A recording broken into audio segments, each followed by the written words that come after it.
Hi Aquarius, welcome po sa ating channel. At ito yung second half of February 2024 Gabay Tarot reading for February 16 to 29, 2024 para po kay Aquarius.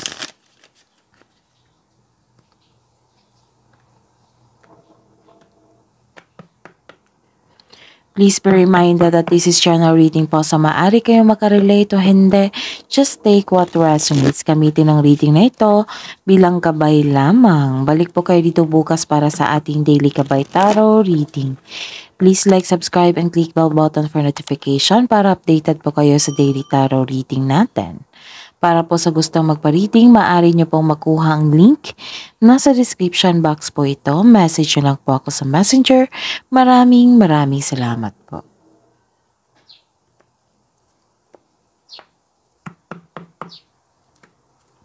Spirits guys, ano po ang ganap from February 16 to 29, 2024 para po kay Aquarius? Meron po ako nakikitang travel po dito. Pwedeng relocation, new journey, or bakasyon.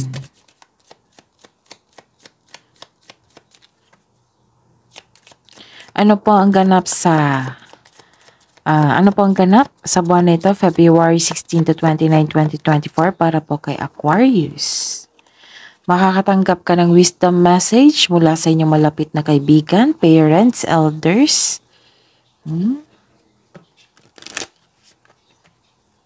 Okay. Ano pa po ang ganap from February 16 to 29, 2024 para po kay Aquarius?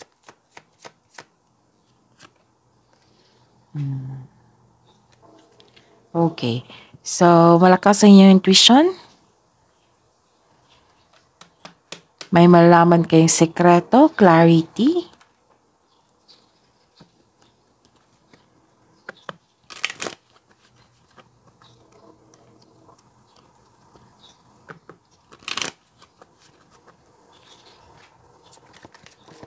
Ano po ang mensahe para po kay Aquarius from February 16 to 29, 2024, Spirit's Guide?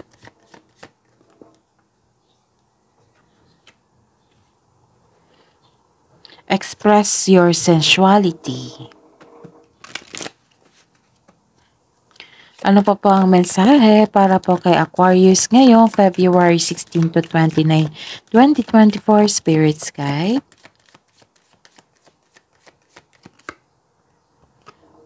May kompetisyon. Summon courage and self-confidence.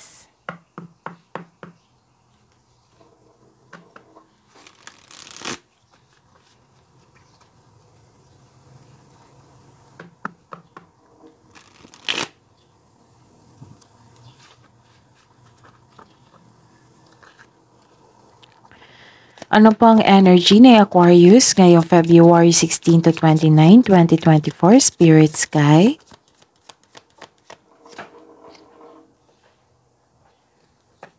Clarification po sa card na ito.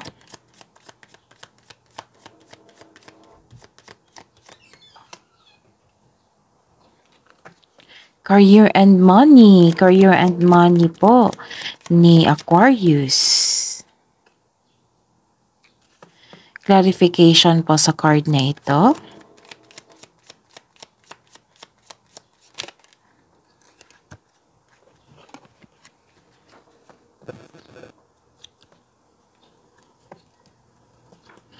Clarification po sa card na ito.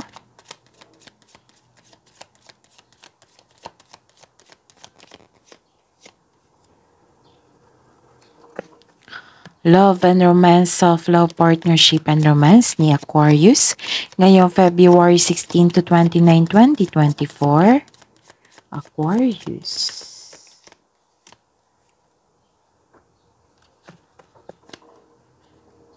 Love and romance, self-love, partnership and romance. Clarification po sa card na ito.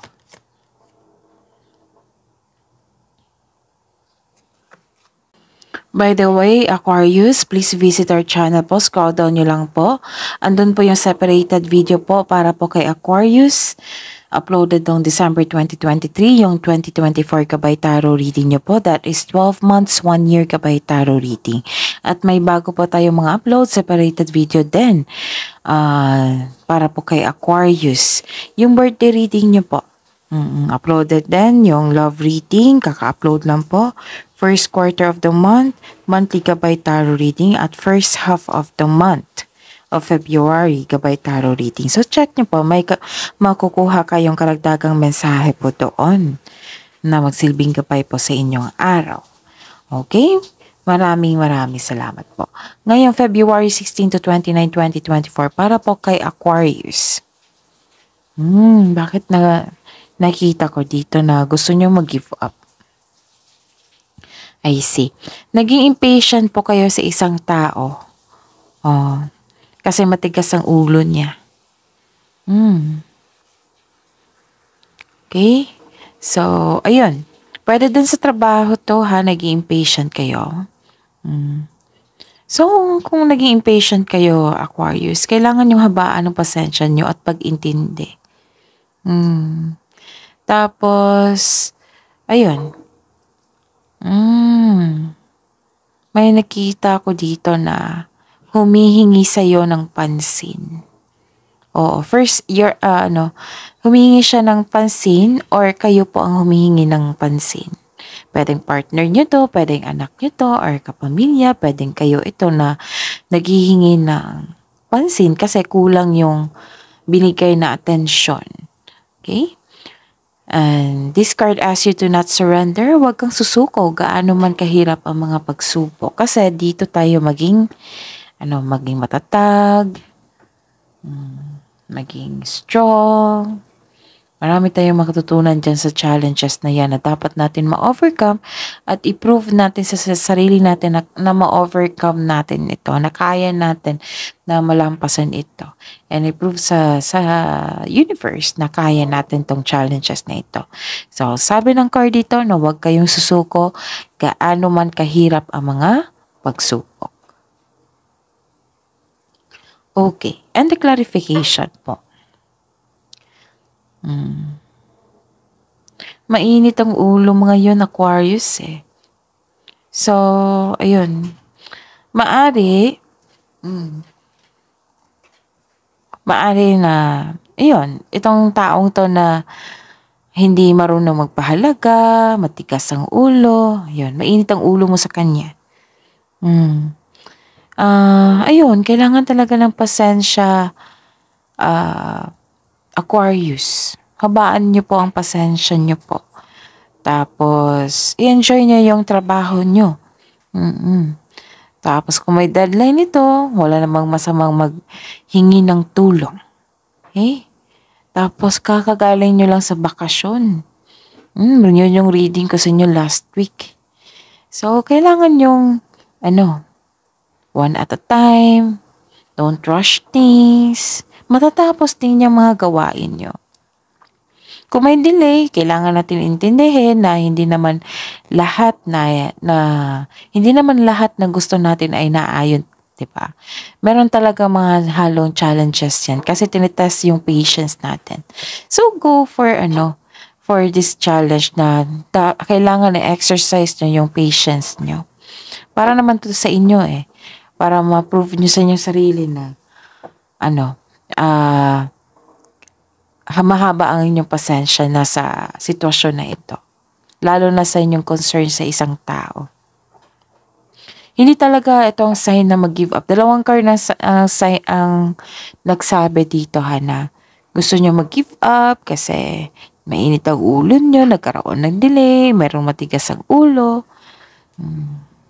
So, si air signs kasi masasabi lang niya yan kung sobrang pagod or pressured. Ayun. Pero sanay naman kayo, air signs Libra na sa multitasking. Hayaan mo na yung mga distraction. Tuloy lang po kayo sa inyo. Tuloy and focus lang po kayo sa inyong gawain. Okay? Kasi itong distraction na ito is challenges naman yan. Kung nasa iyo, kung i-ignore mo siya, tapusin mo yung focus nyo, wala namang, if tapusin nyo yung, at i-focus mo yung sarili mo sa trabaho, wala namang masama dyan kasi mas mabuti, di ba? Pero kung gusto mong ayusin, itong distraction nito, wala ding masama. Oo. As long na hindi, walang deadline yung mga gawain nyo, so be it.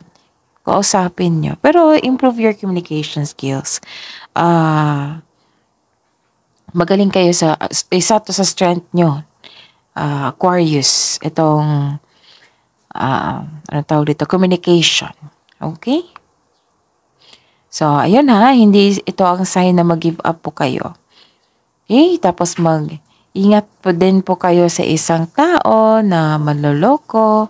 Kasi kung sa love life ito, may nakita po akong isang malulokong tao dito. Playboy, playgirl, maka one night stand.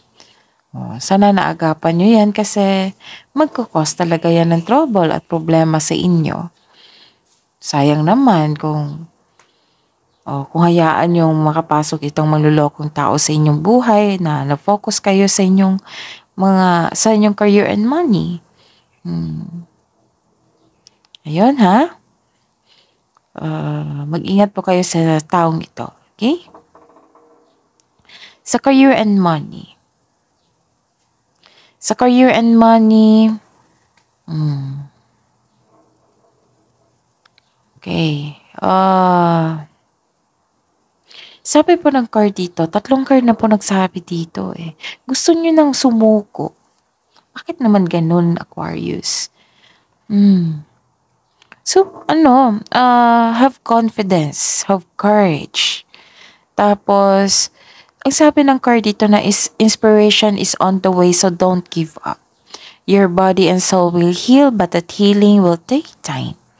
The advice is be inspired, dreams do come true. Ilang beses ko na tong, nabasa sa inyo.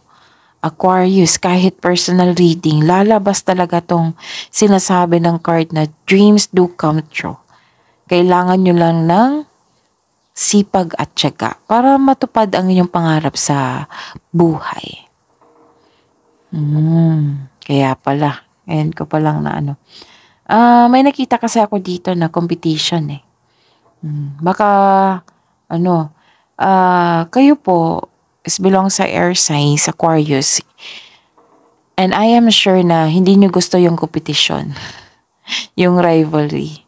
So siguro naintindihan ko na kung bakit mainit ang ulo nyo. Kasi yung taong yun mahilig sa competition. Okay? So naunawaan kita. Pero pwede naman na wag nyong hayaan siya makapasok sa inyong buhay. Or kung kasamahan nyo yan siya, edi ignore nyo, focus kayo sa inyong gawain.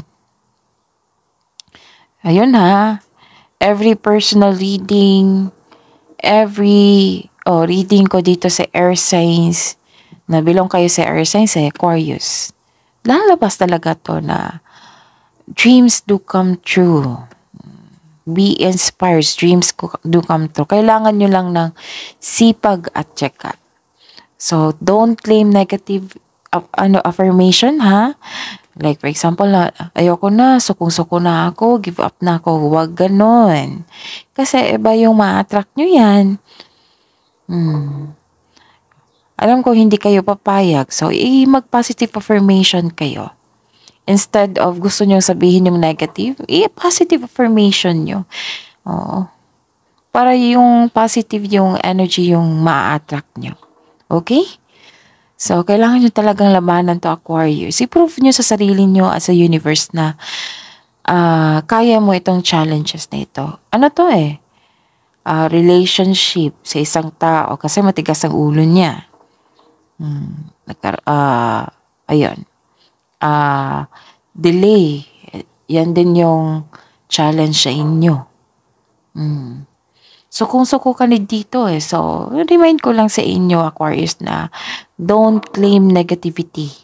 Claim positive affirmation. Kaya ko to. Challenge na ito, kaya ko to. Magaling ako, matalino ako, masipag ako. matatag ako, ganun. Yun yung i-claim nyo ka para yung yan talaga ang mangyayari. Kung i-claim nyo na gusto ko nang mag-give up, ganun, yan talaga mangyayari.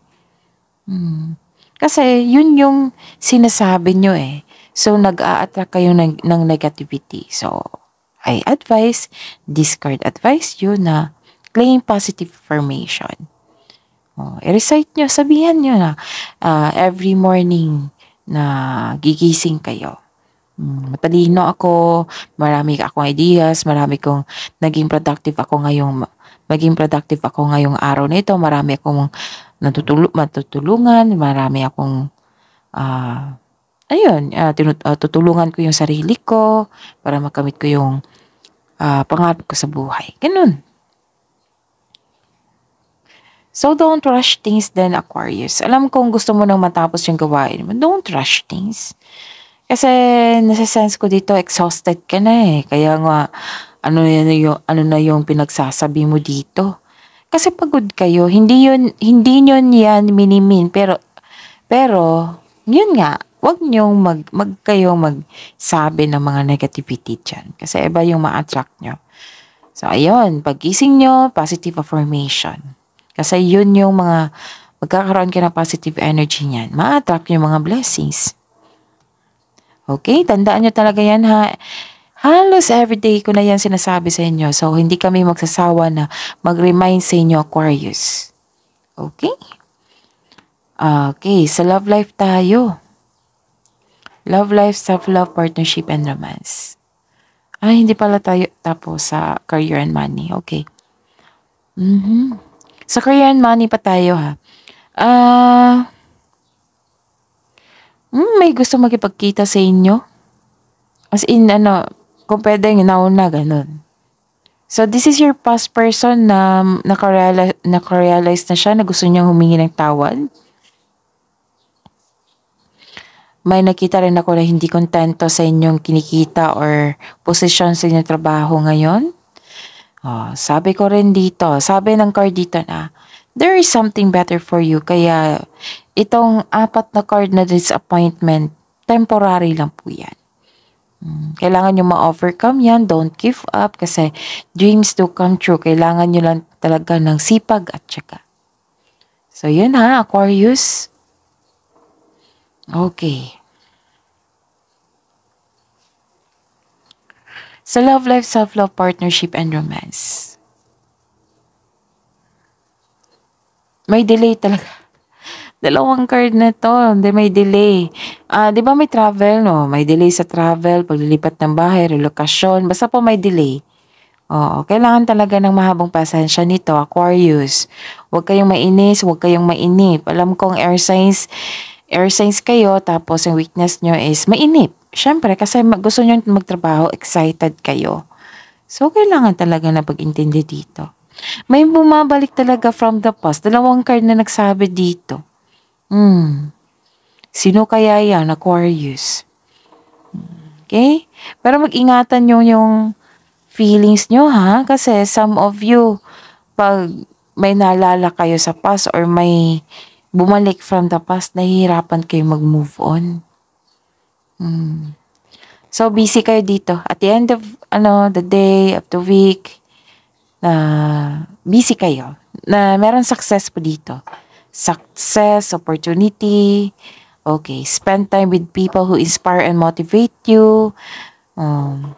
May sinasabi rin dito sa mga single, makatagpo ka ng kapareha through friends connection. Okay, so, ayun. Para sa mga may relasyon sa buhay mag-asawa, this card tells you na mag-grow pang inyong relasyon, may plano kayo mag-travel, o mag-decorate sa inyong bahay. So, increase your confidence. Kailangan mong labanan yung mga fears mo. This will lead you to grow and expand yourself, work your skills. So, may success. May nakita ko success dito. Okay? Okay. So, ayun.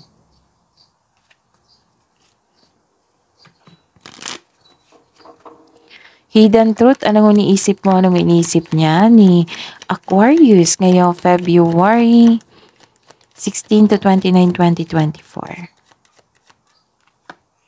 Sa mga single po, I hide behind material things. And sa mga buhay mag-asawa, sa mga may relasyon, I love you.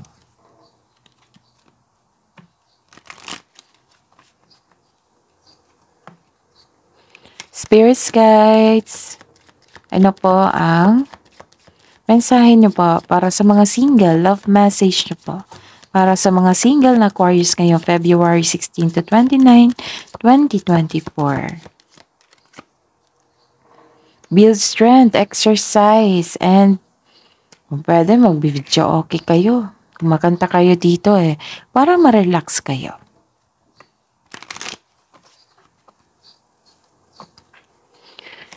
Spirits guides, ano po yung love message po sa buhay mag-asawa at sa mga may relasyon from February 16 to 29, 2024. Clarity, take time. May clarity dito and may clarity dito. Take time to think about your situation to gain clarity and receptive. Be ready to receive what fate has planned for you. So, hingi tayo ng wisdom message. Spirits, guys, angels, archangels, guardian angels. Wisdom message po para kay Aquarius ngayong February 16 to 29, 2024. There's nothing to worry about it. You're safe and the situation is under the perfect control of divine providence and a universal order. Only infuse loving thoughts and emotions into the situation to ensure that the highest possible outcome flows effortlessly and true to you. There's nothing to wrong. Do not worry, be happy. Ganon.